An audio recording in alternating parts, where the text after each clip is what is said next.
Let's go college. All right, Parlay Pete's college football six-pack.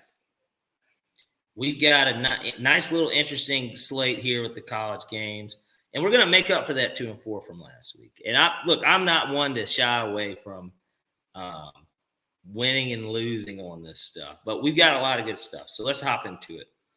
So the first thing that jumps out to me is actually a game that starts tomorrow that I really like, and I don't know why, but I guess after kind of losing the Oregon game last week, it told me that the Pac-12 is really just in disarray.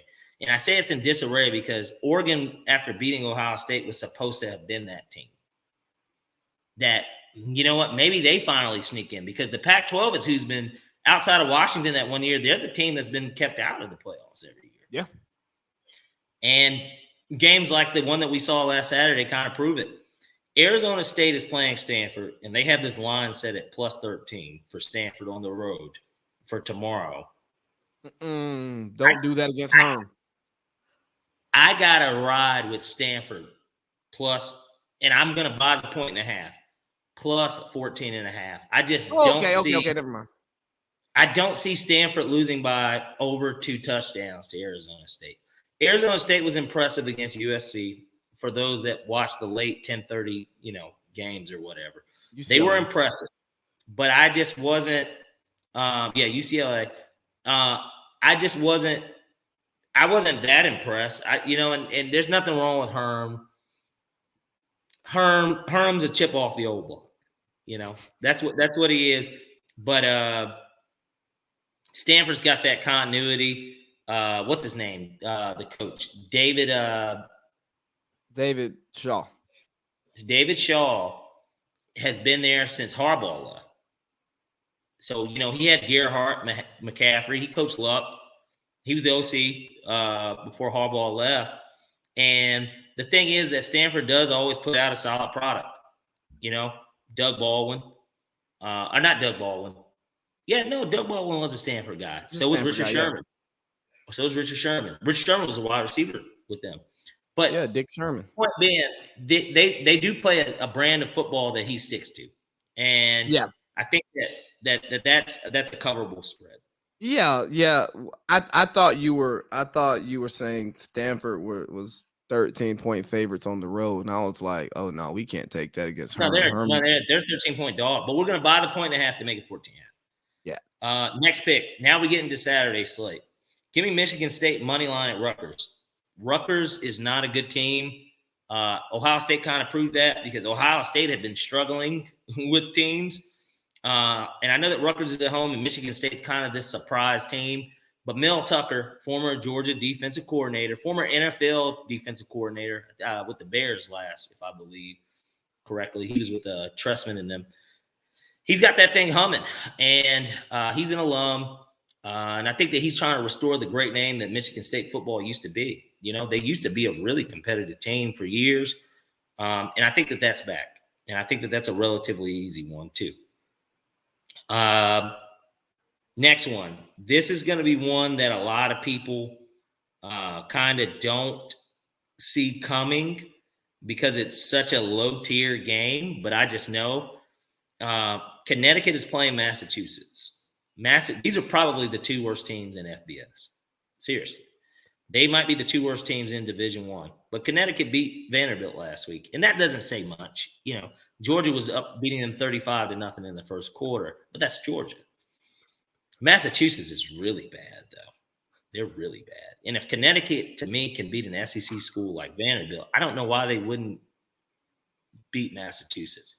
Take Connecticut on the money line. I think that is a relatively layup of a game. I know you're going to be holding yourself the entire game because you're kind of just like, oh my God, like it's fucking 0-0 after the first quarter. Like, I don't like this. Take them on the money line. I think that it's a relatively easy pick when it comes to this slate of games for this week. Next game, another one that I think that is going to get overlooked, and a lot of people will be like, whatever. I'm taking TCU money line at Texas Tech. TCU played Texas very well last week. Granted, the game was at TCU, so they had the home field advantage, and this week they're on the road. But TCU, Patterson, he's kind of gotten over that whole nigga comment that he made. I don't know. Do you remember that? Do you remember that nigga? Yes. He did like the nigga comment, and like everybody was like, "What the fuck?" And then people were like, "Is he gonna get fired?" Like, you know. I think I called for his job. Yeah, they did. No, definitely. But the players kind of stepped up for him. Like, yeah, I would not. But they look pretty good against Texas, and Texas Tech is really bad. They're a bad football team too. That's a bad football team. Haven't been the same without Graham Harrell, man. Exactly. I like the Horned Frogs, so give me them on the money line. Now we're back to the first quarter bets. And I kind of spoke about this one earlier. Go ahead and slap that thing on Alabama -6 first quarter at Texas A&M. Texas A&M, I can't believe that they were – you know that Texas A&M was ranked number 7 2 weeks ago, and now they're unranked? Man, you know, these preseason rankings are shit, and that's why I want to get rid of them. Do you know how hard it is to have to fall like that? Yeah, Clemson's still in the top 25, aren't they? Are they? I know they're not playing this week. They're on bye, but they were. I know they were 25 last week. They barely won. They might have got kicked out, man. That team, they're not good either. They really aren't good. They aren't good, but Alabama is, and so -6 in the first quarter, relatively easy one to do. And what are we? We're 5 in. Yep. All right, and so for the final one, I was teetering, and a lot of people are going to know that I teeter. I was teetering between two things, but I'm going to grow a sack, and we're going to go ahead and just throw down on the one I just have a gut feeling about. We are going to take Texas on the money line against Oklahoma.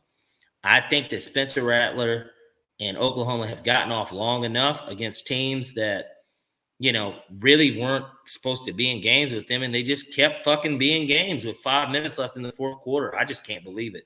Red River Shootout, College Game Day made a big mistake by being at this game. Fuck the rivalry. Go to Iowa, Penn State. It's 2 top 4 teams playing each other. I mean, the way you guys have them ranked, you got 2 top 4 teams playing each other. I don't know why they wouldn't be at Iowa. I mean, bro, they went to Georgia, Arkansas over Bama, Ole Miss.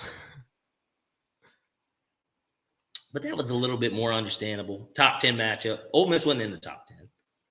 I mean, but they got arguably the number 1 quarterback prospect. Arkansas, for what it's worth, Arkansas actually had more. They had better wins than Ole Miss.